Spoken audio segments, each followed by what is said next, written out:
Kuartal kedua pertumbuhan negara dikatakan naik 7%. Sahabat tahu kan, masyarakat kita sangat limit sekali pengetahuannya. Memang selama 20 tahun ini cara memimpin negaranya seakan tidak meminteri rakyat tetapi malah membodohi rakyatnya. Jadi data 7% ini salah? Ya enggak, bukan salah. Data itu benar 100%. Tetapi pemahaman masyarakat yang awam, terutama pengagum pejabat-pejabat saat ini, salah memahami arti naik 7% itu yang memang digiring ke arah tidak paham. Demikian juga oposisi. Itulah mengapa New Mind tidak impress dengan oposisi, tidak mau gabung dengan oposisi, karena memang aneh dan gak paham bernegara semua. Semuanya politikus, bukan negarawan. Sisanya barisan pasukan yang dikatakan penjual agama yang kalah dengan mereka yang pakai kampanye kebinekaan yang didukung dengan cuan yang besar. Begitu angka 7% kuartal kedua naik, oposisi bengong. Gak ngerti atau malah nuduh data tersebut hoax. Sementara pengagum pejabat mengatakan tuh naik kan, hebat kan pejabatnya. Sementara realita tetangga seputaran dan orang jauh sebelum PPKM sudah berat ekonominya. Sekarang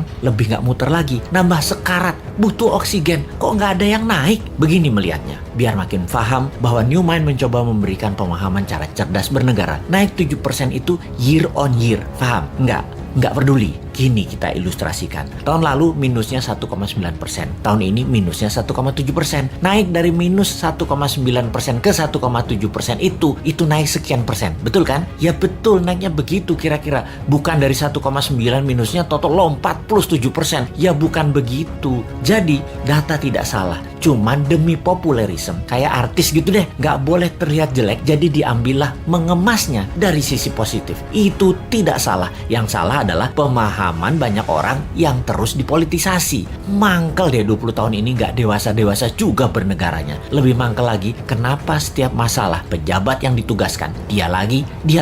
Ini menunjukkan apa? Tidak ada yang mampu, atau dia tidak paham mengelola, atau manajerialnya lemah, atau dia memiliki gaya kepemimpinan yang lain, yaitu gaya kepemimpinan yang menugaskan anak buah, dan kalau anak buah salah, anak buahnya yang disalahin karena ketidakmampuan tersebut. Posisinya kayak menang, kayak raja. Kalau kayak gini ini bukan leader yang baik. Kalau di perusahaan ya, seorang direktur memanggil 5 manajer di bawahnya dan menugaskan masing-masing departemen harus untung, harus membuat profit. Bayangin, buat profit itu kalau di perusahaan. Kalau menteri mah nggak buat profit, hanya menyelesaikan masalah non cash. Harusnya gampang ya. Lalu manajer tadi tidak ada yang menghasilkan profit. Direksi tadi marah-marah. Kenapa? Target tidak tercapai. Manajer balik lagi kerja, nambah runyam. Bukan nggak profit, malah rugi. Direksinya nambah marah-marah. Ketika laporan ke pemegang saham, direksi mengungkapkan kinerja manajernya. Entah bagaimana, mungkin karena shareholdernya bukan orang pintar juga, mereka banyak yang setuju memang manajernya yang nggak bisa kerja, setuju dengan direksi. Di sisi shareholder, ada shareholder yang minoritas yang mengatakan bukan, itu direkturnya yang tidak bisa mengajarkan manajernya, tidak directed leader,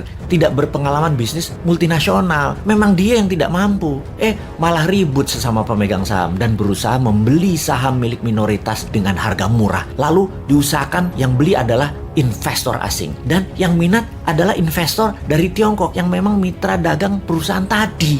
Sudahlah, itu hanya ilustrasi, capek kita balik ke pokok awal tadi. Lalu sektor mana yang naik? Sektor yang dipegang oligarki, yang memang hanya 3% mereka itu, tapi mengendalikan 70% ekonomi. Wis, ngerti ya ilustrasinya ya? Sudah, sana berantem lagi. New Mind mah nonton aja, abis kita dianggap wong bodoh, padahal bodoh beneran.